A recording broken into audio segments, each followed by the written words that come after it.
Bonjour à toutes et à tous et bienvenue dans ce nouvel épisode du podcast La Maison 4. Aujourd'hui, c'est un épisode pour lequel je ne suis pas toute seule. C'est un épisode qui va être à deux voix et on va explorer ensemble ce que signifie pour chacun de nous le féminin et le masculin. Donc, on va parler dans cet épisode des polarités féminines et masculines et puis du lien évidemment avec nos héritages transgénérationnels. Et donc, pour cet épisode, j'ai invité Alfred Perrin. Bonjour Alfred. Mais bonjour Stéphanie et bonjour à toutes celles et ceux qui nous écoutent. Merci d'avoir accepté d'échanger avec moi sur ce sujet. Est-ce que tu pourrais, en quelques mots, nous parler de toi, de qui tu es, de ce que tu fais? Ma vie, mon œuvre, c'est ça. Voilà, c'est ça, en gros. J'ai deux choses qui prennent beaucoup de place dans ma vie. J'ai un boulot de comédien depuis une trentaine d'années. Et à côté de ça, je suis formateur en relations humaines. J'enseigne la PNL, la programmation neurolinguistique. On a fait des stages sur tout ce qui est gestion de conflits avec l'analyse transactionnelle et en particulier le triangle dramatique, quelque chose que j'aime beaucoup. Je suis Mhm. conférencier et je travaille aussi beaucoup en parentalité. Voilà, quand j'étais plus jeune, j'étais animateur de quartier, je travaillais dans des cités et j'ai fait 10 ans d'animation et j'ai commencé à me former en fait à, à- à la gestion de conflits quand j'avais 22 ans. Mhm. Avec une méthode qui s'appelle la méthode Gordon, qui est un peu comme la CNV, mais Mhm. voilà, c'était juste Une quelqu'un. autre appellation. C'est une autre. Alors, en fait, c'est deux personnes qui étaient des élèves de Carl Rogers et qui Mhm. ont fait chacun leur truc. Rosenberg avec la CNV, Gordon avec la méthode Gordon. Et là, le spectacle a pris beaucoup de place dans ma vie. Et puis, vers 30 ans, j'ai fait mes premières formations en PNL. Donc, j'ai fait praticien et maître praticien. Et puis, je me suis formé à tout un tas d'autres choses, la spirale dynamique, etc. Donc, je reçois en individuel, quand il y a besoin, ce qu'on va appeler du coaching, donc de Mhm. l'accompagnement. Le mot étant un peu à la mode et ne voulant plus dire grand-chose, on va dire de l'accompagnement. Je fais de l'accompagnement pour les parents, je fais de l'accompagnement de vie. Voilà. Et en ce moment, j'ai découvert les constellations familiales il y a quelques temps, mais on Mhm. pourra peut-être en reparler. C'est ça, à tes heures perdues, tu participes à des week-ends de constellation familiale et c'est dans ce cadre-là d'ailleurs qu'on s'est rencontrés. Tout à fait. Alors, avant qu'on rentre dans le vif du sujet, comme c'est un podcast qui est axé sur le transgénérationnel, Oui. il y a une question que je pose à chaque fois que j'ai un invité ou une invitée dans ce podcast. C'est qu'est-ce que ça évoque pour toi le terme de mémoire? À quoi ça correspond pour toi? Alors c'est bien, je ne l'ai pas préparé parce que tu m'as posé cette question il y a 2 minutes. Et oui, c'est ça qui est drôle. Donc c'est chouette, je l'ai pas préparé. Mémoire. Alors ça pourrait être quelque chose dont on se souvient. C'est un accès au passé, Mhm. enfin tel que moi je l'entends, mais qui peut être conscient ou inconscient. C'est-à-dire que nous pouvons avoir des mémoires de certaines choses que l'on a vécues et des mémoires de certaines choses que l'on n'a pas vécues. C'est là où c'est plus étonnant quand on parle du mot mémoire, parce que normalement c'est quelque chose dont on se souvient. Maintenant, l'inconscient étant exceptionnel, l'inconscient enregistre en fait tout ce qui se passe dans notre vie. Mhm. Et simplement, donc nous l'avons en mémoire. Nous avons tout Mhm. en fait. Même là, mon inconscient a enregistré les tableaux qu'il y a derrière toi. Si tu me demandes consciemment quels sont les tableaux qu'il y avait derrière Stéphanie, je te fais, mais j'en sais rien, moi je les ai même pas vus les tableaux. Mon inconscient les a vus. Et Mhm. donc en fait, nous avons une quantité de mémoire absolument incroyable. Et par moment, l'inconscient décide de nous donner accès ou pas à Mhm. ces mémoires. Et puis bon, on a appris maintenant, mais ça tu le sais mieux que moi, scientifiquement, que effectivement, avec l'épigénétique, il y a une partie de l'ADN qui enregistre des choses, toutes nos émotions, toute notre vie, et donc nous pouvons les passer à nos enfants, à nos arrière-petits-enfants, etc., totalement inconsciemment. Et donc nous avons accès, en fait, c'est un peu comme si on avait un ordinateur, qu'on avait une banque de données à l'intérieur, et de temps en temps on y a accès volontairement, et puis de temps en temps on y a Mhm. accès totalement involontairement. Ça peut C'est être ça. super et ça peut être très embêtant. Mhm. La mémoire, des fois, c'est pénible. Ça dépend sur quoi, effectivement. Tout à fait. Merci pour ce premier partage. Alors, dans cet épisode particulièrement, on s'est dit qu'on allait parler du féminin et du masculin, donc des polarités. Oui. C'est un sujet qui nous rassemble, hein, dont on parle beaucoup en off dans nos Tout à fait. échanges. Et déjà, voilà, pour démarrer, rappeler à celles et ceux qui nous écoutent que quand on parle de féminin et de masculin, on ne parle pas de genre, mais on parle des énergies, des deux polarités qui sont présentes en chacun de nous. Donc, qu'on appelle aussi, voilà, on peut parler du yin et du yang, donc féminin, masculin, l'action, la réceptivité, etc. Euh, et donc ces énergies qu'on a tous à l'intérieur en tant qu'homme, en tant que femme. Et donc c'est des énergies qu'on a à la fois à l'intérieur de nous, qui sont aussi à l'extérieur de nous. Et leur expression, la façon dont on va les ressentir en nous, elle est souvent conditionnée par notre histoire, par notre éducation, par nos modèles familiaux, par ce qu'on a vécu aussi. Et du coup, j'avais envie de commencer en te demandant, toi, aujourd'hui, pour toi, qu'est-ce que ça veut dire pour toi d'habiter, de vivre justement avec ces polarités-là, le féminin, le masculin? Comment ça a évolué avec le temps et comment tu te sens toi aujourd'hui avec ces deux parts de toi, ces deux énergies finalement? Alors, je vais peut-être parler un peu aussi en termes de PNL, donc de programmation Mhm, neurolinguistique. Et en fait, je vais décrire ça en fait comme des parties de nous, mhm, ok, qui sont à l'intérieur de nous et qui sont des ressources. mhm, Et comme la confiance en soi est une ressource, l'estime de soi est une ressource. Et en fait, en PNL, on dit que toutes les ressources sont en nous, ne viennent pas de l'extérieur, pour faire ce qu'on a envie de faire dans la vie. Et le féminin et le masculin sont deux ressources. Et en fonction de ce qu'on a vécu, de comment on est, du verbe naître, et comment on est EST, et tous les filtres qu'on a pu, que l'existence, on va dire, qu'on a construit de par notre expérience, ben, on va avoir accès à ces ressources ou pas. Et donc, certaines personnes auront plus accès à leur masculin, d'autres plus accès à leur féminin. Et sachant que chacune de ces polarités va nous rendre plein de services et qui sont complètement différents. mhm, Euh, et donc, ben en fait, l'intérêt pour moi d'avoir accès à notre féminin et notre masculin, c'est d'avoir en fait beaucoup plus de choix. mhm, J'ai plus de choix et c'est ce qu'on nous on s'efforce quand on donne des modèles PNL.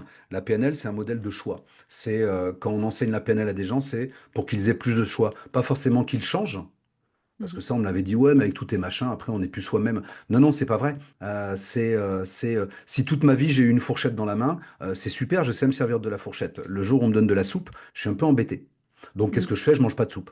Par contre, le jour où on me donne une cuillère, ben, je peux me servir de la soupe et j'en suis super content. C'est pas pour ça que je laisse tomber la fourchette. ouais, ça élargit les possibilités, quoi. C'est ça, je garde ma fourchette, je ne change pas, je garde ma fourchette, elle me servira pour de la viande, c'est beaucoup plus pratique que la cuillère. Et donc, c'est une trousse à outils. Et pour moi, Mhm, le féminin et le masculin sont des outils qui vont être en plus dans ma trousse à outils et qui amènent, comme je le disais tout à l'heure, des choses, des ressources totalement différentes. Donc, mhm, plus on va avoir accès à notre féminin et plus on va avoir accès à notre masculin, plus nous aurons de choix quand nous aurons envie mhm. de faire quelque chose. Et donc, si un jour quelqu'un m'agace, je peux soit lui crier dessus, soit lui parler doucement. Ce qui est génial, c'est quand je suis capable de choisir, Mhm. Ouais, qu'il n'y a pas une réponse qu'il automatique n'y et a que pas une l'autre réponse n'existe pas. automatique et qu'on dit, mais pourquoi tu lui as crié dessus? Bah, je sais pas, c'est toujours ce que je fais. J'ai toujours fait Ouais, comme ça. je sais pas faire quoi, je sais Et pas je faire sais autre pas chose. faire autrement. Donc, de temps en temps, nous aurons du masculin et ça sera très très bien. Et de temps en temps, bah, nous aurons du féminin et ça sera absolument génial. Mhm, Et comme tu l'as précisé au début, c'est vrai que souvent c'est un peu compliqué de parler de féminin et de masculin parce que les gens entendent vraiment hommes et femmes. mhm, Et surtout pour les personnes qui connaissent pas du tout ça ou qui n'ont jamais fait de psycho ou machin, quand vous dites à un mec, très mec, qui a jamais entendu parler de ça, t'as du féminin en toi, il entend t'as de la femme en toi et c'est d'un seul mhm. coup, ah ben non, je suis pas comme ça, moi, je suis pas une fille. Enfin, voilà, il y a vachement de confusion en fait C'est ça. là-dedans. C'est pour ça que c'est important de parler d'énergie. D'énergie. À la limite, on emploierait yin et yang, les gens ne sauraient pas ce que c'est, on leur expliquerait et il y aurait plus cette histoire de féminin et masculin avec Ouais, toutes les cartes qui sont plaquées derrière. ce serait moins Et confusant, ouais. voilà. Alors, le restant de ta question, c'était comment moi je me positionne par rapport à ça. Ouais, c'est ça. Moi, j'ai développé beaucoup de féminin. j'ai pas mal développé mon féminin assez rapidement en fait. C'est pas pour rien que je suis dans l'art, Hmm. que je suis comédien, que je chante, que j'ai envie de faire de la formation, que j'ai envie de créer, etc. Parce que c'est plutôt des choses de la part féminine. Oui, il y a une Et sensibilité et un côté créatif, voilà. effectivement, qu'on associe plus au côté féminin, oui. Tout à fait, tout à fait. Depuis quelques années, je travaille de plus en plus mon côté masculin parce que mon côté masculin, par exemple, m'aurait permis, quand j'étais plus jeune, de dire non plus facilement à des gens. Mhm. Mhm. Et ça, j'osais pas. Et, euh, Ouais. et ça, c'est le côté masculin. Oui, je le développe. Du reste, nous en avons encore parlé sur une constellation que nous avons fait tous les deux, que tu as menée en tant que constellatrice et qui était absolument extraordinaire sur les archétypes. Mais on pourra en revenir un jour Oui. sur un autre podcast, mais sur les archétypes masculins. Et c'était super. Ouais, c'est du travail, mais enfin, c'est comme le développement personnel. Et le travail sur soi, c'est le travail d'une vie. Nous n'arrêterons jamais. Mm. Voilà. Exactement. Ouais. Ouais, mais merci de rappeler aussi que ces énergies, elles sont complémentaires et qu'effectivement, il n'y en a pas une qui va être meilleure que l'autre. L'idée, c'est pas d'en développer une plus que l'autre, mais c'est vraiment de trouver alors un relatif équilibre parce qu'on n'est jamais complètement à l'équilibre. La vie, elle est mouvante, on traverse des cycles, etc. Mais voilà, d'avoir une attention aux deux énergies parce qu'effectivement, on peut avoir une des deux énergies qui, naturellement, c'est ce que tu disais avec ton côté féminin, naturellement, peut avoir une énergie qui est plus présente que l'autre. Donc, on l'a vu, ça peut être. Bon, déjà, il y a une question de personnalité. Bon, si on veut faire des liens avec l'astrologie, on peut voir aussi dans notre carte du ciel, parfois, il y a une énergie qui est beaucoup plus représentée que les autres, évidemment. Et puis, voilà, notre éducation, les modèles aussi qu'on a eus, soit on va en parler après, mais soit on reproduit des choses, soit au contraire, on va faire tout l'inverse pour essayer de compenser.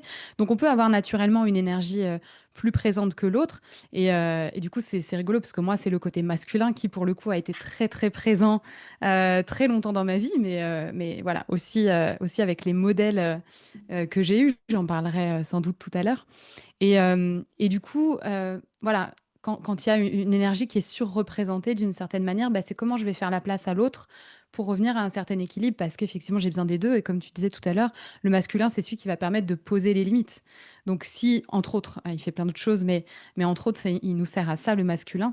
Donc si cette part-là, je ne la connais pas, elle n'est pas développée ou autre, et ben, ça va être plus difficile pour moi de m'affirmer dans certaines situations, de dire non, de contacter des émotions comme la colère, par exemple, etc. Donc voilà, on a besoin des deux et merci de l'avoir rappelé. Euh, Justement, si on parle de transmission, alors là, si on fait un lien direct avec le transgénérationnel, les mémoires familiales, moi j'ai vraiment en tout cas cette croyance-là, c'est pas une vérité, mais en tout cas c'est la mienne et c'est aussi comme ça que j'accompagne que les modèles qu'on a eus, les représentations qu'on a eues, elles vont influer sur euh, voilà, la place qu'on va laisser à ces énergies à l'intérieur de nous. Si on a été en contact avec un féminin plutôt blessé, entre guillemets, bah, peut-être qu'on va développer justement le masculin, inversement. Est-ce que toi, tu vois consciemment ou est-ce que tu as vu avec le temps justement comment ton héritage familial, il a pu influencer aussi ta propre relation à ces parts de toi, à ces énergies à l'intérieur de toi, le féminin et le masculin? Alors c'est ouais c'est pas facile parce que déjà on parle beaucoup de ses parents je sais pas trop comment mes parents ont influencé en fait parce qu'ils ont influencé, ça c'est normal.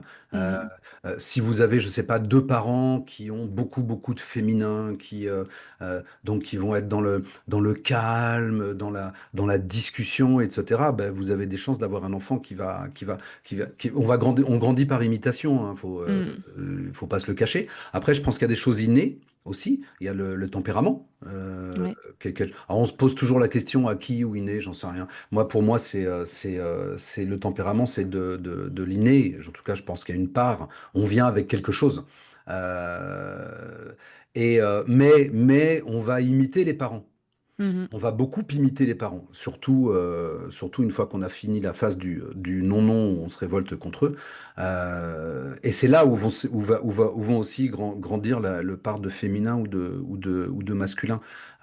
Si mes parents me font bien travailler ma confiance en moi entre 2 ans et 8 ans, bah, si j'ai confiance en moi, je développe un peu mon masculin parce que Mhm. je vais oser dire non, je vais oser prendre ma place, etc., etc. Par contre, si on me laisse pas du tout, du tout, du tout ma place, peut-être que mon masculin va manquer de quelque chose. Et comment était mon père? Est-ce que mon père était un guerrier? Est-ce qu'il hurlait Ouais. tout le temps à la maison? Est-ce qu'il était avec des gros muscles? Enfin, tu vois, le côté vraiment, alors, homme, Mhm. mais surtout à s'affirmer beaucoup. Ouais, forcément, ça a un impact. Ça a un impact.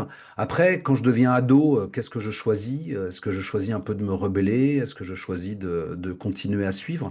Euh, Ça a un impact, mais on ne peut pas faire de généralité que si les parents sont comme ça, alors vous serez comme ça. Non, Mhm. ça serait trop facile. Ça Oui, a c'est un plus impact compliqué que ça. sur nous. Après, on a toujours le choix et on peut prendre des directions différentes. Moi, j'ai pris des directions que mes parents, auxquelles ils s'attendaient pas du tout, du tout. Moi, m'intéresser au développement personnel, à la communication, et même au théâtre, dans la vie, dans ma famille, enfin, qu'est-ce que tu fais? Qui es-tu? Es-tu Mhm. notre enfant? Donc voilà. Et c'est marrant parce que mon père était, je pense, plutôt enfin, équilibré, j'en sais rien. Mais ma mère avait plutôt du masculin. Et Mhm. bah, je l'ai pas pris.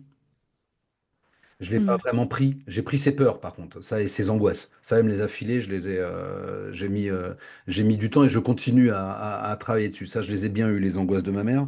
Euh, mais, euh, mais voilà. Donc, je peux pas tellement dire quel impact ils ont eu sur moi. Ils en ont eu forcément. Maintenant, quand on devient adulte, on va doucement vers l'individuation. Ça peut prendre une vie. Parce que ça veut dire aussi guérir de tout ce qu'on nous a donné et Mhm. qui n'est pas à nous. Et, C'est euh, ça. et voilà, et alors en même temps, ils font ce qu'ils peuvent. Parce que là, je parle de ça, mais si ma mère ou mon père écoutait, mon père ne peut plus maintenant l'écouter, mais s'ils écoutaient par exemple ce podcast-là, ils diraient, mais de quoi il parle, mon fils? De quoi il cause? C'est quoi ces trucs? Tu ferais mieux d'aller travailler quand même. Euh, C'est pas du travail ce qu'on fait là. Mais c'est ça, c'est ça, c'est ça. Mais tu sais, quand j'ai fait plusieurs années de colo, que j'enchaînais 3 semaines avec les gamins, je revenais sans aucun jour de congé, bien sûr, et que je revenais 2 jours et que je repartais encore 3 semaines et qu'ils me disaient, alors c'était bien vos vacances. Voilà, ouais, il y a un moment, voilà, c'est pas grave. C'est pas grave. Mais à un moment, tout ce qu'ils nous ont donné, tout ce qu'ils ont fait, que ça soit bien, pas bien, ils ont fait comme ils pouvaient. Euh, Continuer à leur en vouloir nous empêchera de pouvoir passer à autre chose. On Euh, est bien d'accord. le jour où on se calme de ça, on sait qu'on a hérité de choses. On peut aussi gueuler sur l'arrière-grand-père, hein, qui nous a refilé, j'en sais rien, sa peur des autres. Bon, bah, oui, je peux lui en vouloir Mhm. au grand-père d'être comme lui, mais bon, pour rien. Non, mais c'est nos responsabilités, c'est à nous, c'est à notre responsabilité, à nous d'aller, Ouais. d'aller, d'aller mieux et de travailler vers le mieux. C'est aussi Mhm. pour moi, notre job dans cette vie. Et pour moi, la première phase passe par pardonner aux parents, enfin pardonner, en tout cas, à passer à autre chose. Mais ça, on pourra en Ouais. parler dans un autre podcast aussi. Ça, on pourra en parler du pardon. En tout cas, voilà, pacifier. Mais c'est vrai que ça peut être une étape, tu vois, de conscientiser, de reconnaître aussi d'où ça peut venir, d'où certains comportements ou conditionnements peuvent venir, sans pour autant, effectivement, ni faire un procès, ni donner la responsabilité aux autres et ne pas prendre du tout notre responsabilité à nous. Ça c'est bien, c'est évident. Mais c'est vrai qu'après, l'influence, elle peut être aussi, tu vois, dans des petites phrases, dans des croyances aussi qu'on a reçues quand on était enfant. Tu vois, il y a toujours un exemple qui me vient parce que je crois que c'est hyper parlant pour beaucoup de monde, et en tout cas pour beaucoup d'hommes que j'ai rencontrés. Mais le fameux truc, tu vois, de quand t'es un garçon et quand t'es un homme, tu dois pas pleurer, tu dois pas montrer tes émotions. Bon, le côté émotion sensible, c'est notre part féminine qui Oui. manifeste ça. Et pour beaucoup, et même moi, quand ma fille était petite, elle a 8 ans, donc tu vois, c'était il n'y a pas si longtemps que ça. Quand elle était petite, dans des parcs, combien de fois j'entendais des parents dire à des petits garçons, arrête de pleurer, t'es pas une fille, tu vois. Ouais. Encore aujourd'hui, tu vois, et Alors encore aujourd'hui, alors heureusement beaucoup moins qu'avant, beaucoup moins, oui. parce que j'en parle beaucoup de ça dans mon stage j'ai un stage sur la confiance en soi que je fais depuis 15 ans maintenant, souvent du côté de Montpellier et maintenant un peu à Auxerre. Et on travaille beaucoup sur les émotions et effectivement ce que je retrouve régulièrement, j'ai jamais eu des gens au bien avec les quatre émotions de base. Mm, Moi, je travaille sur les quatre, hein. La peur, la colère, la tristesse et la joie. mm. Et dans ce sens-là, parce que c'est le cycle du deuil. Je travaille pas sur la surprise et le dégoût.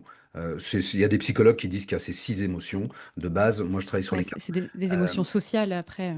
ouais, alors, et, et je m'aperçois que souvent, pareil, pas de généralité, les hommes ont un problème avec la tristesse. Parce que, comme tu le disais, on leur a toujours dit, un homme, ça pleure pas, c'est les filles qui pleurent. Et même si c'est plus beaucoup dit maintenant, c'est dans l'inconscient collectif. Mm, C'est-à-dire c'est que ça. tu l'hérites même si tes parents le disent un peu le contraire. Parce que Ouais. socialement, c'est toujours là, ça traîne. C'est une énergie qui traîne et c'est très compliqué de l'enlever. Mm. Et les filles, bah, souvent, elles ont du mal avec la colère.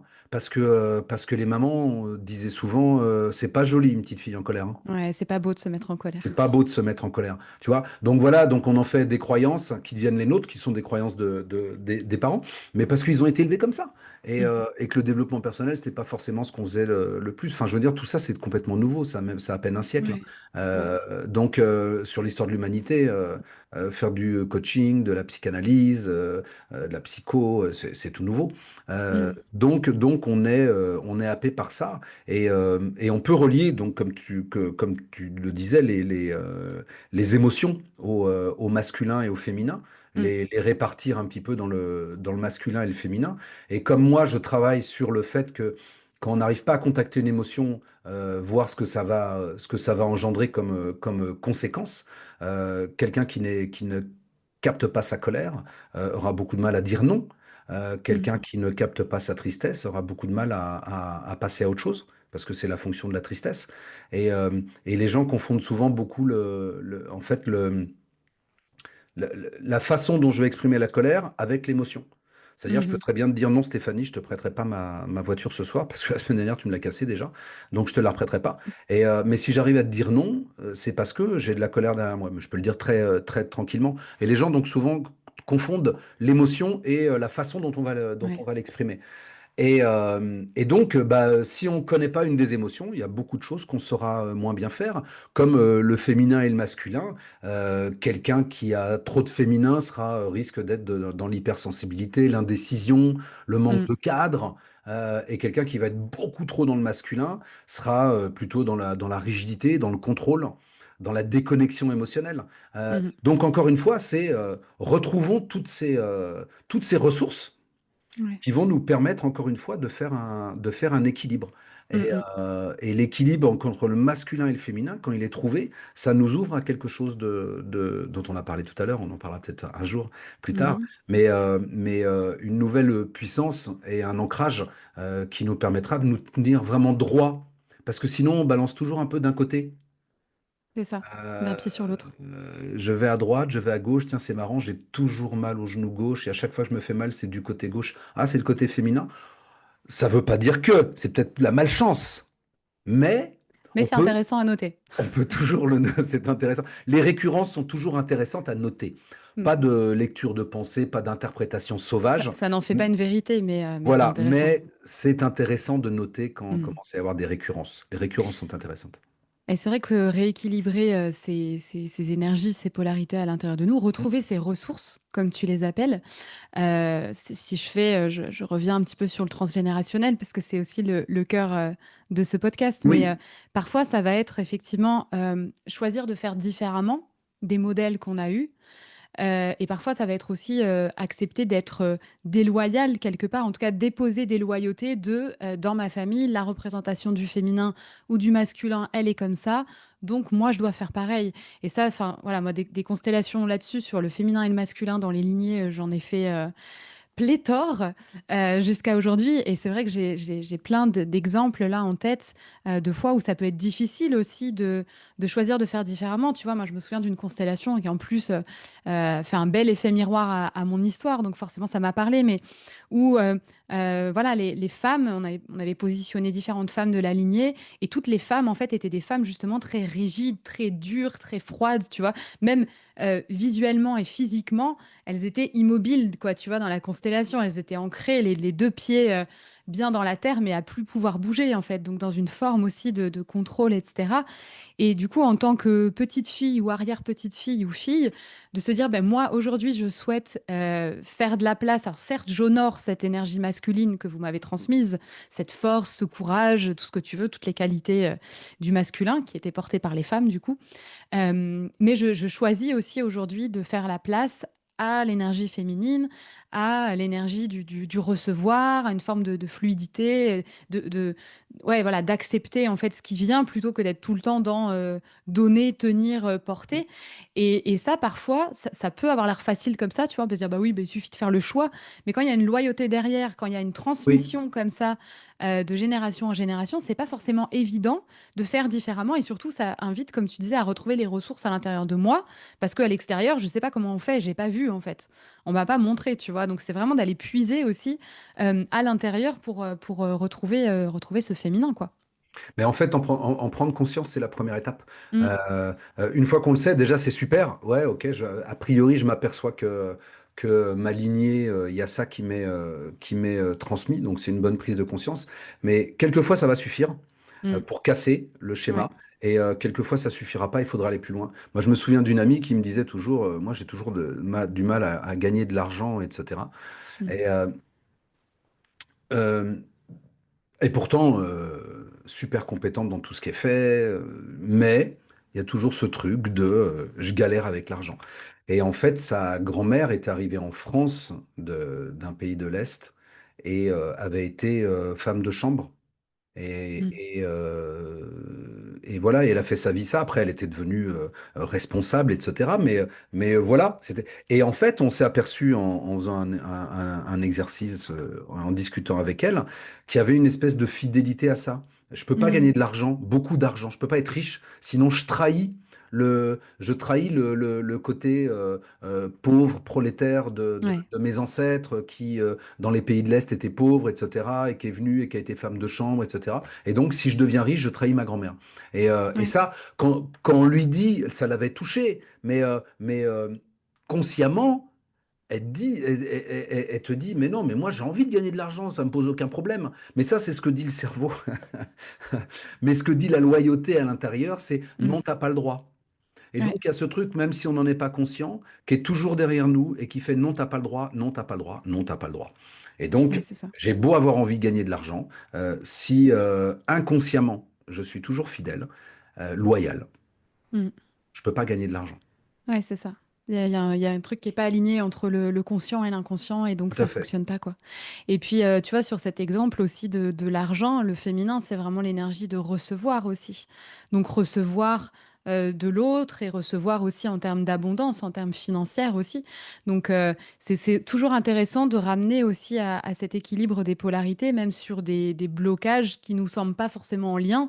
Mais typiquement, si j'ai du mal à recevoir dans tous les domaines de ma vie, peut-être que mon féminin, justement, il n'est pas assez présent, je lui fais pas de place et que je suis que dans l'action. Donc, je fais des trucs, je fais plein de trucs, mais je reçois pas. Donc là, il y a un déséquilibre aussi qui est là et c'est ça qui est intéressant.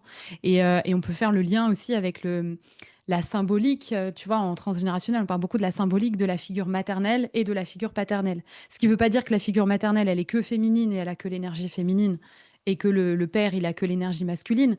Mais voilà, la mère, ça va être vraiment comme on disait, la sécurité émotionnelle, donc tout ce qui est en lien avec les émotions, la contenance, etc. Et le père, c'est le cadre, la loi, la sécurité physique. Donc c'est pareil, si dans nos lignées, il y a des pères absents, alors qu'il soit absent physiquement ou qu'il soit là, mais pas disponible psychiquement, etc., si le cadre n'est pas présent, n'est pas posé, on peut avoir aussi plus de mal à l'intérieur de nous à avoir ce cadre intérieur, ce masculin, du coup, qui va nous permettre de poser nos limites, d'être souverain, souveraine, parce que on l'a pas eu. On n'a pas eu ce masculin-là qui nous a montré d'une certaine manière le modèle. Donc ça peut influer comme ça et ça peut être, parfois ça va être un grand-père qui, tu vois, qui n'existe pas dans l'arbre, qui n'a pas été nommé parce que, voilà, et il a fait un enfant et puis il est parti, il l'a pas reconnu ou autre. Et du coup, il y a ce manque du masculin à une des générations et ça descend jusqu'à nous et ça nous influence aussi, quoi. Tout à fait. D'où l'importance, puisque moi je travaille quand même beaucoup sur la parentalité, c'est quelque chose qui me passionne assez. D'où l'importance d'avoir du féminin et du masculin Ouais. de la part des parents. Et c'est vrai que ça a changé. On a eu des siècles, plusieurs siècles, où le père travaillait, la mère était à la maison. Euh, Mm, et voilà, et ça se passait comme ça. Et il y avait donc l'exemple de la maman, comme tu le disais, qui s'occupait des enfants, qui était dans l'amour, etc. Et puis le père, bah, qui rentrait le soir, c'est la loi, exactement ce que tu disais. C'est la loi, c'est les règles, il le fait appliquer. Et puis, bah, il y a eu 1968, et puis des nouvelles générations qui sont arrivées, et on a commencé à ne de moins en moins parler de père et mère, on a de plus en mm, plus parlé de parents. mm, Oui, je suis son parent. Et le mot parentalité est arrivé dans les années 80. mm. Et en fait, donc, le schéma traditionnel euh, a complètement changé à partir de ce moment-là. Et je n'ai aucun jugement là-dessus, hein. Je ne sais pas si c'est mieux ou moins bien.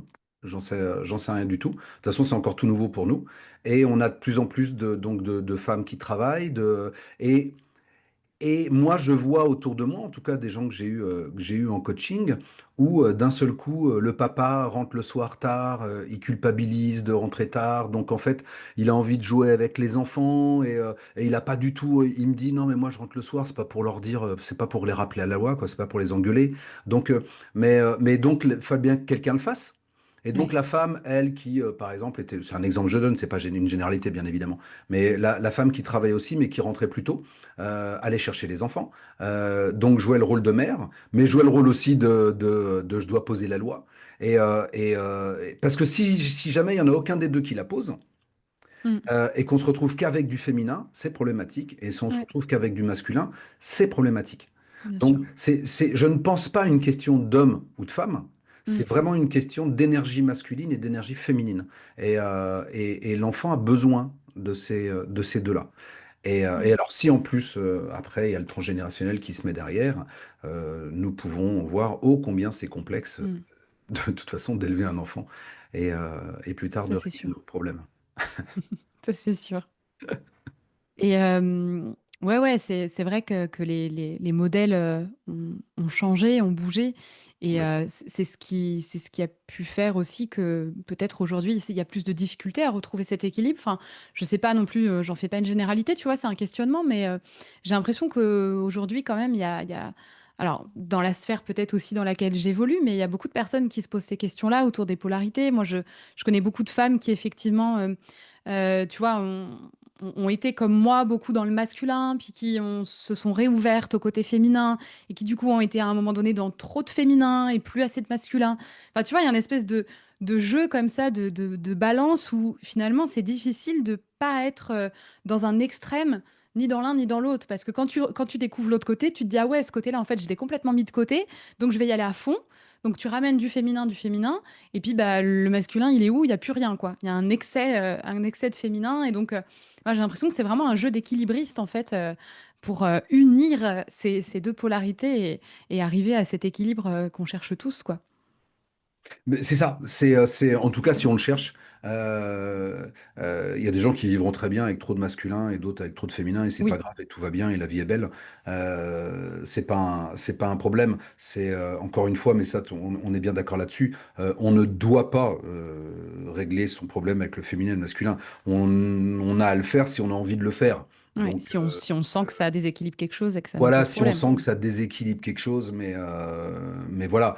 Maintenant, si on a envie de le faire, effectivement, quelquefois, il y a des outils qui emmènent un petit peu trop de l'autre côté.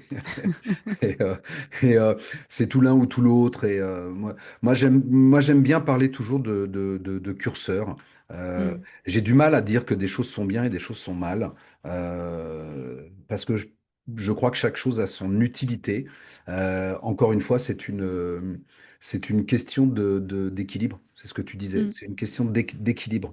Euh, euh, c'est comme pour les régimes alimentaires.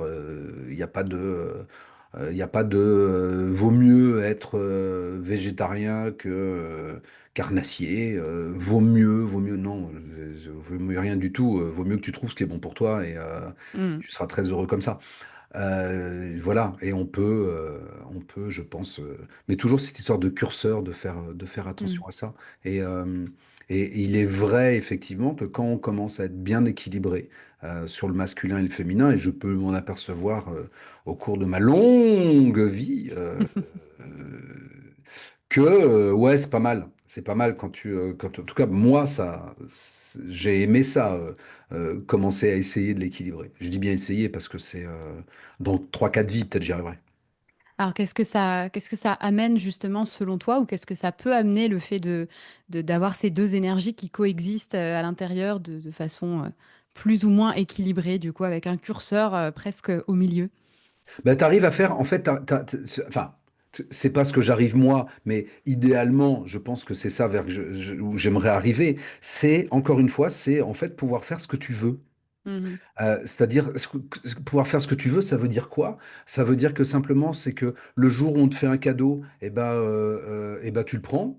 Et t'es pas obligé de t'excuser de le prendre, de dire oh là là, mais fallait pas. Oh là là, tu vois, les gens qui refusent les compliments, par Mhm. Mais exemple, difficulté à c'est recevoir, ouais, encore une fois. difficulté à recevoir. Tu vas dire je vais te dire par exemple, oh Stéphanie, j'adore le gilet que tu as mis aujourd'hui. Et Stéphanie va me répondre tout de suite, oh bah tu sais, c'est rien, je l'ai acheté 5 balles sur Vinted. Ok? Juste le fait de dire ça, c'est que je ne prends pas Ouais. ce qu'on est en train de me dire. D'accord? C'est un refus. C'est un refus du compliment. Oh non, Mhm. mais tu sais, il vaut rien ce gilet. Non, je te dis pas ça, je te dis qu'il te va bien. Oui, oui, mais c'est rien, hein, ça vaut rien. Mhm. Tu vois, donc eh ben, ça veut donc dire qu'à un moment, on me dit ah là là, t'es jolie, coiffée comme ça, t'as un beau gilet. Super, merci. Et d'un seul Mhm. coup, j'ai la capacité de le prendre. Mhm. Et puis un jour, on me dit, tiens, est-ce que tu veux bien me rendre service? Non, je suis désolé, j'ai pas envie aujourd'hui. Et je le vis bien Mhm. de dire non. Et Ouais. c'est tout ça. C'est en fait, c'est d'un seul coup, on s'aperçoit qu'on arrive à faire des choses qu'on n'arrivait pas à faire il y a peut-être encore quelques années. Parce que le poids de la société, parce que, ouais, si tu dis non, tu penses qu'à toi, tu es égoïste, etc., etc. Quand notre féminin et masculin est équilibré, comme on disait au début, c'est tellement plein de ressources qui vont simplement te permettre d'être toi. Ouais. C'est ça. Et de faire, en fait, de faire ce que tu veux. Mhm. Et si c'est équilibré, je pense que ce qu'on veut devient aussi équilibré. C'est-à-dire qu'on est capable de dire oui, on est capable de dire non, on est capable de toujours rendre service, mais peut-être plus autant qu'avant, ou le contraire, plus qu'avant. Et je crois pas que ça amènerait vers... Je pense que si c'est vraiment équilibré, ça amène vers quelque chose de, d'assez juste. Et, Mhm. et ni vers l'égoïsme, ni vers le sacrifice. Mhm. Tu vois, je pense que quand c'est déséquilibré, qu'on est très égoïste ou qu'on est ou qu'on est beaucoup dans le sacrifice. Et je Ouais. pense que rééquilibrer va permettre d'être, je pense, meilleur. Donc peut-être que c'est une des solutions pour sauver le monde aussi. C'est de rééquilibrer notre masculin et notre féminin. Et Mhm. au-delà de ça, et je pense que c'est aussi vers ça que nous avons envie d'aller, c'est au-delà de l'énergie féminine et masculine, c'est réconcilier les hommes et les femmes. Euh, Mhm. Clairement. Et là, je parle de sexe, je parle de genre. Mhm. C'est réconcilier les hommes et les femmes. Et Ouais. arrêter cette guerre en disant, ouais, non, mais c'est toi qui as commencé, ouais, mais c'est vous qui avez fait ça, ouais, non, mais c'est...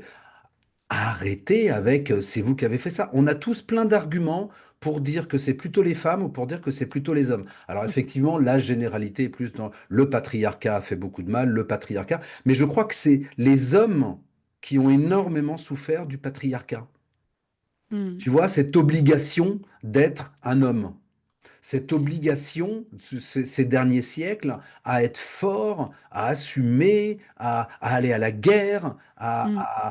Non, le patriarcat, je comprends hein, les femmes qui disent, oui, nous avons souffert du patriarcat. Oui, oui, les hommes, beaucoup aussi. Beaucoup, Mm. beaucoup. Et je ne parlerai pas de beaucoup de déséquilibre par rapport à ça. C'est pas la même souffrance, mais après, si on s'amuse à comparer les souffrances, ouais, mais c'est toi plus que moi, ouais, mais la tienne, elle était plus forte, et la mienne, tout ça, pourquoi c'est du bullshit, ça. On n'a pas à Ouais. comparer nos souffrances. La souffrance, c'est subjectif. Mm. Il y en a un, il va perdre 10 euros, il sera aussi malheureux que quelqu'un qui a perdu sa mère. La souffrance, c'est subjectif. Donc, arrêtons de comparer nos souffrances. Nous souffrons, l'humanité souffre depuis beaucoup de temps. Alors, est-ce qu'on est là pour ça? Ça sera un autre débat. Mais je pense une des plus belles choses qu'on puisse faire, c'est réconcilier les hommes et les femmes. Et Christiane Singer disait ça. Elle disait un des plus...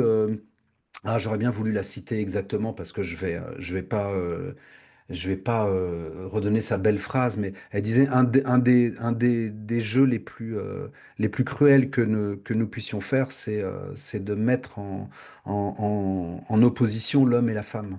Et que c'est Mm. un des tours les plus horribles que l'on puisse faire. Et que réellement, et je crois à ça, le jour où les hommes et les femmes sont enfin réconciliés, le monde peut changer. Mm. C'est une croyance, hein. La mienne en tout Mm. cas. C'est aussi la mienne. Je la partage. Donc voilà, Et donc on va œuvrer pour. ouais. Et je crois qu'effectivement, ça part d'abord de soi. Ça part d'abord de ces parts de moi à l'intérieur. Oui, Comment déjà je les réconcilie. oui, Parce que si à l'intérieur de moi, c'est la guerre entre mon féminin et mon masculin, forcément, c'est quelque chose qui va être projeté à l'extérieur. mais Et bien je crois, sûr. et je crois que c'est ça que ça peut apporter. Enfin, en tout cas, selon moi, tu vois, ce que ça peut apporter de réconcilier ces parts de nous, c'est ouais, retrouver cette harmonie intérieure déjà avec moi-même, ne plus être en conflit aussi avec moi-même et me sentir complète. Parce que finalement, si je suis à fond dans mon féminin et que je rejette ma part masculine, bah, il me manque quand même un bout de moi-même. Oui, Pardon, mais voilà, ça reste une part de oui, moi oui. aussi.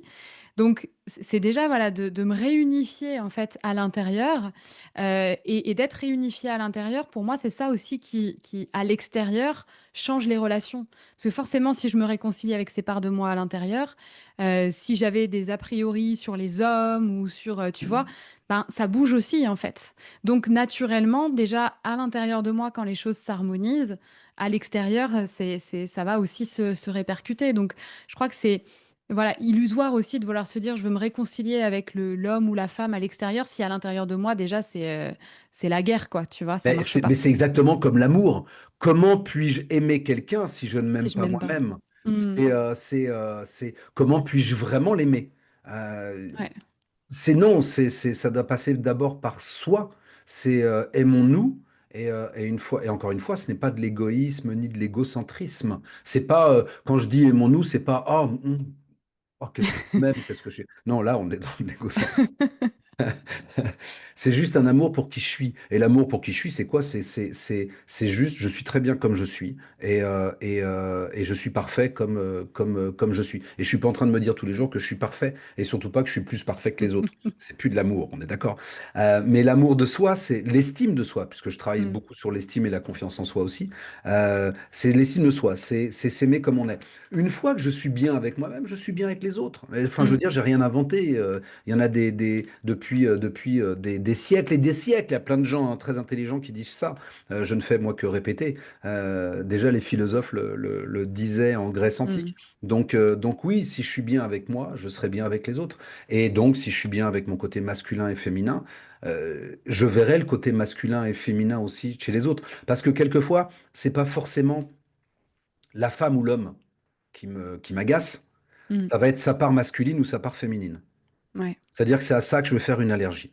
Parce qu'en général, si je n'arrive pas, par exemple, moi, à avoir accès à mon côté masculin, par exemple pour moi, euh, euh, Eh ben, les hommes qui vont avoir ce côté très masculin risquent de m'agacer. Mm. Parce qu'ils ont accès à ce à quoi je n'ai pas accès. Et, Ouais. et donc, ma part masculine, comme tu disais, qui est là? Parce que les deux sont là, hein. Mm. Voilà, les deux sont là, on leur laisse la place ou pas, mais elles sont là. Ce que je n'arrive pas à faire moi-même, quand les autres y arrivent, ça m'agace. Donc, quelquefois, c'est même pas la femme ou l'homme qui va m'agacer, c'est sa féminité ou sa Mm. masculinité qui va Ouais. m'énerver et qui va faire que j'arrive pas à parler avec elle, que j'arrive pas à parler avec cette personne-là Mm. et il y a un truc qui me touche bah ouais, c'est juste qu'elle arrive à être très féminine et pas toi. Ouais. Ah, Oui, d'accord. c'est soit ce à quoi j'arrive pas à accéder à l'intérieur de moi, soit ce que j'accepte pas en moi. C'est la fameuse ombre dont parlait Jung et qui, si on C'est l'a pas ça. intégrée, est projetée à l'extérieur, quoi. C'est exactement ça. Tant que l'ombre n'est pas mis à la lumière, Mm. bah voilà, et moi je le vois puisque dans notre stage sur la confiance en soi, on travaille sur l'ombre et je vois des ombres qui ressortent chez les gens. Je peux t'assurer qu'après le stage, déjà ils ont un petit symbole, chez eux ils mettent un petit symbole de leur ombre. Ce n'est plus une ombre. Mm. Ça ne veut pas dire Ouais, qu'ils la vivent tous les jours, ils la vivent quand ils en ont besoin. C'est tout. c'est Encore ça. une fois, c'est une ressource. Mm.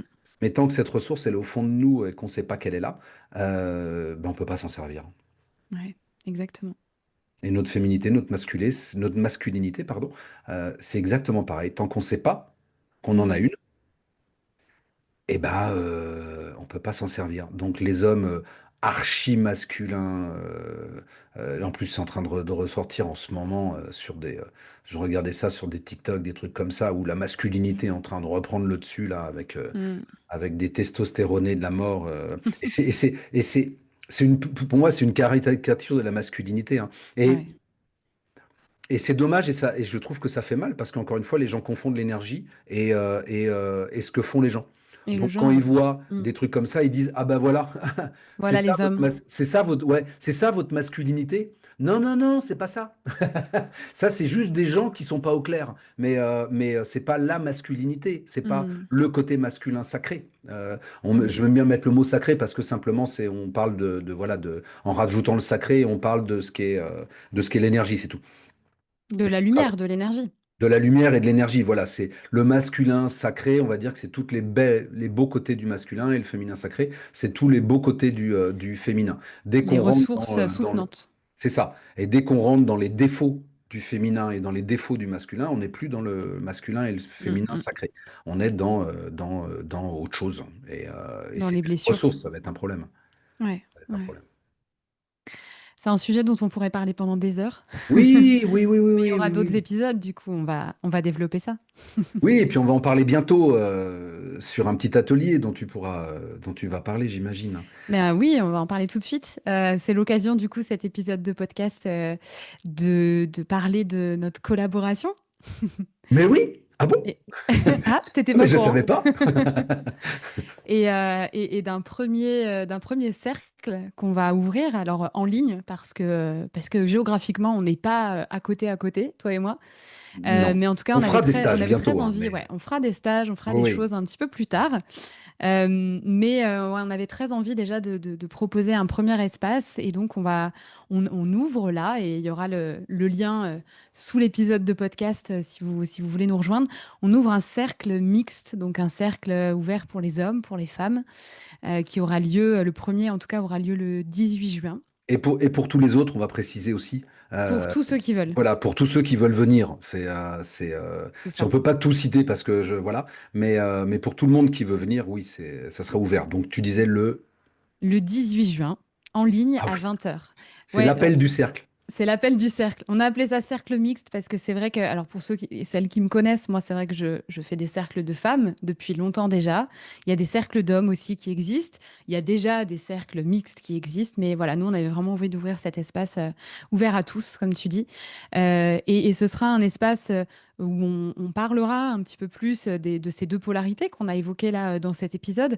Mais ce sera surtout un espace de partage pour que chacun, chacune présent puisse voilà, partager ce que c'est aussi pour lui, pour elle, bah, le féminin, le masculin, comment chacun se sent avec ces énergies-là. Donc, il y aura certainement d'autres cercles avec des thématiques Voilà, complémentaires. tout à Mais fait. voilà, ce sera déjà une première étape le 18 juin. Voilà, c'est ça. On va commencer par quelque chose de plus général. Comment se sentent les gens par rapport à ça? On ira un petit peu plus loin sur les avantages du féminin, les avantages du masculin, quelles sont les ressources que ça nous amène, etc., etc. Et après, on fera des thèmes. J'aime bien les thèmes, c'est bien comme ça permet ça permet de pas s'éparpiller partout. Sinon, on peut faire des cercles de 6 heures, 7 heures, 8 heures. C'est Euh, ça. C'est un euh, peu long. voilà. Donc, vivement l'appel du 18 juin. Exactement. Donc voilà, vous aurez le lien juste en dessous. N'hésitez pas à nous écrire si vous avez des questions et puis à vous inscrire si vous avez envie de nous rejoindre. C'est un cercle qui est sur participation libre. Donc vous pouvez donner ce que vous souhaitez pour participer à ce cercle. Voilà. Et ce sera en direct sur Zoom le 18 juin. Je Est-ce qu'il y voulais a juste quelque chose? rajouter un tout petit Justement, je voulais truc. te demander si tu voulais rajouter quelque Ouais, chose. si on a Vas-y. encore juste une petite minute, c'était comme on parlait beaucoup de masculin et de féminin comme ressources. Mhm. Je voulais juste donner quelques petits mots que j'avais notés sur le féminin et le masculin pour ceux qui écouteraient ton podcast et qui connaissent pas du tout Mhm. le principe. Euh, alors là, on va plus parler des traits psychologiques associés au masculin. Donc, on va avoir des mots comme assertivité, volonté, détermination, compétition. Et compétition, c'est pas forcément mal, hein. Mm. Indépendance, rationalité, maîtrise de soi, protection, structure, voilà. Voilà le genre de mots, le genre de ressources que vous pouvez puiser avec votre masculin lorsque vous vous servez de votre masculin. Et lorsque vous vous servez de votre féminin, ça va permettre de développer l'empathie, la sensibilité, l'intuition, l'altruisme, la communication, la coopération, la réceptivité. Mm. Voilà quelques mots, il y en a plein d'autres, mais voilà ce que ça peut vous amener. Donc s'il y a des mots comme ça où vous dites, oh là là, moi je connais pas du tout ça, j'en sais rien, la volonté, j'ai aucune volonté, assertif, alors je suis pas assertif, moi dès qu'il y a un conflit, je fuis, l'assertivité, je ne sais pas ce que c'est. Eh ben on sait que voilà, vous allez pouvoir développer un peu votre énergie masculine. Et puis Mm. si au contraire, la relation avec l'autre vous fait peur, les émotions vous font peur, l'empathie, eh bien peut-être que vous allez pouvoir travailler un petit peu votre côté féminin, enfin Mm. l'énergie féminine. Voilà, donc voilà, on parlera de tout ça pendant le cercle, ça va être passionnant. Mais ça donne déjà une première idée des ressources qui peuvent être disponibles et au contraire, celles qui sont un peu plus difficiles à contacter. Tout à fait, tout à fait. Merci pour ça. Merci Alfred pour cet échange. Ben, merci à toi. Écoute, nous parlons depuis quelque temps. C'est notre première collaboration. J'espère qu'elle s'ouvre à de longues autres encore plus passionnantes. C'est ce qu'on souhaite. C'est ce que je souhaite en tout cas, moi, ça c'est clair. Merci à toi et puis merci à tous et toutes pour votre écoute. N'hésitez pas à laisser un petit commentaire ou à nous écrire après avoir écouté cet épisode si vous avez des réactions ou des questions. Et à bientôt pour un nouvel épisode. Mais à bientôt et encore merci pour ton invitation.